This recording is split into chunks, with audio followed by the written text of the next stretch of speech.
Hola, hola, my name is Jackie, and today's video will be a review and discussion on this book, Say What You Will by Cammie McGovern. This is a friendship and love story on two outcasts in high school, Amy and Matthew. Amy is a handicapped girl, and by handicapped I mean that she can walk, it's just that she has difficulty walking. So she uses a walker to take her around places. And she also can't speak well, so she uses a tablet or a computer to speak. So she types things in, and then she'll press play, and then it'll play for her. So that's Amy. Apart from that, she's also one of the smartest girls that you'll ever meet. She is such an overachiever. But the other character is Matthew. Matthew is really shy because he has OCD. And that makes him a social outcast. Everyone thinks he's weird because he has OCD. He can't control his actions around other people, and he's like scared of germs and all that. So he doesn't like to talk to people and all that. And Amy and Matthew have been observing each other, but not really talking to each other.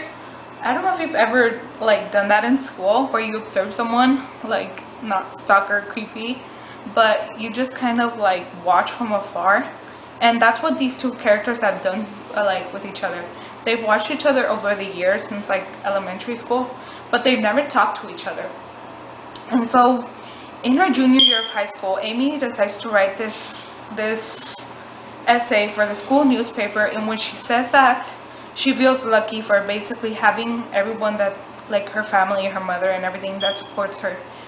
But she doesn't feel her disability is a misfortune. Rather, she feels lucky. And when Matthew reads this for some reason, he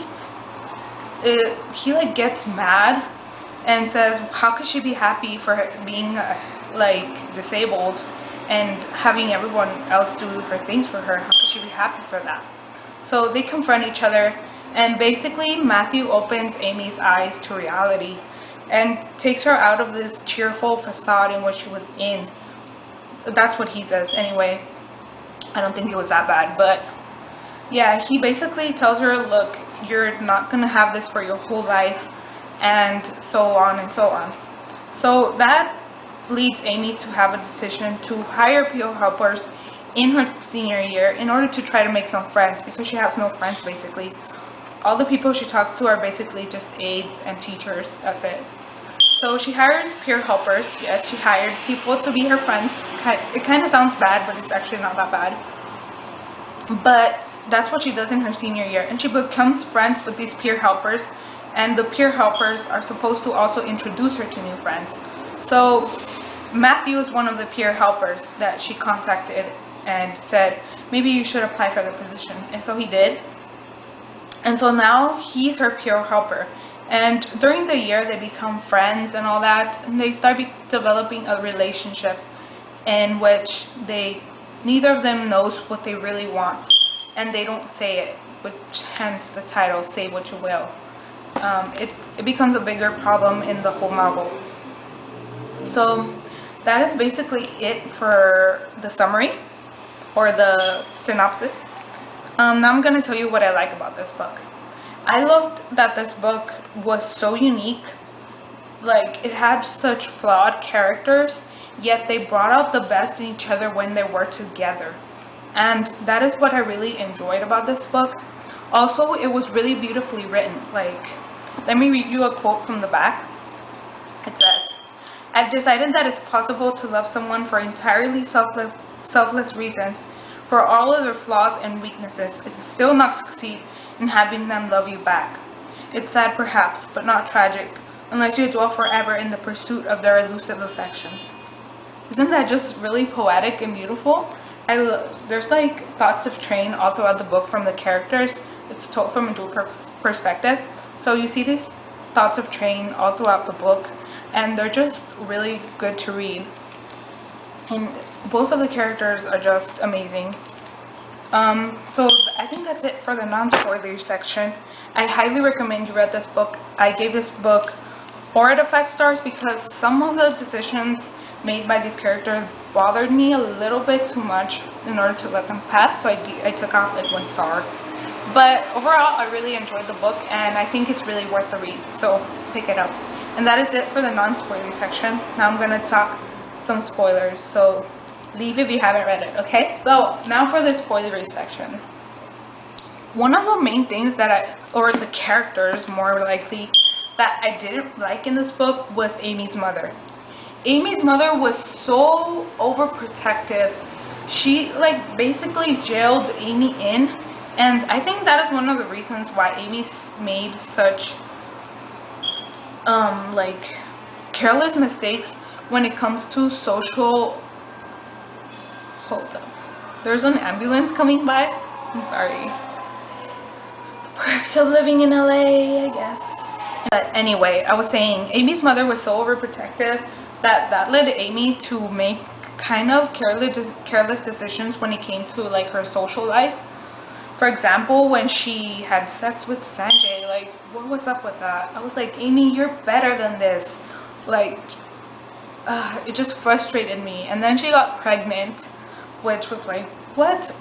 How did you not take care of yourself? You're like super smart.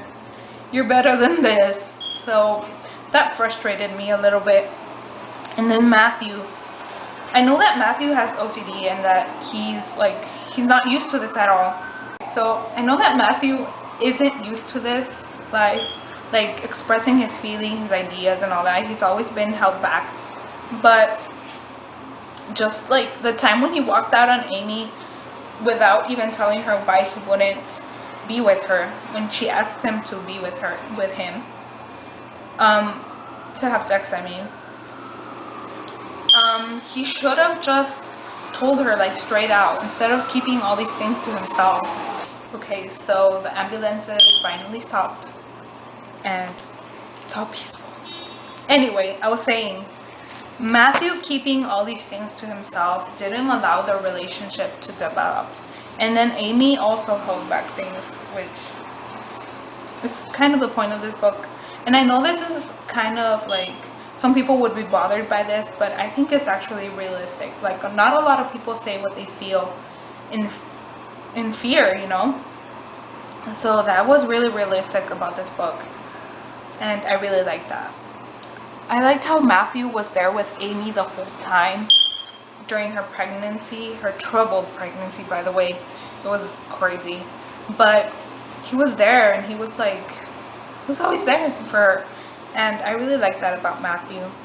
So when Amy left to Harvard, did anybody else think that that was a bad idea? Like, and then her mother again interfering with her schooling. Like, just stop already, Mom. Like, I couldn't stand that. I'm sorry. But I felt really bad for Amy. Like, she was so lonely during these times. And I really liked Sarah in this book because I think she was such a great shoulder for Amy to have a support on. Sanjay, not so much at all. I didn't like Sanjay. I would have liked him if he would have, like, I don't know, been a little more responsible, but I guess he wasn't that type of person, so I wasn't really in accordance to him. But I really like Sarah. Anyway, that is it for this episode of Review and Discuss, and I'll see you. I don't know, I just named it right now. Did I just name it right now? Okay, I did. Anyway, I'll see you in another video. Okay, take care. Bye.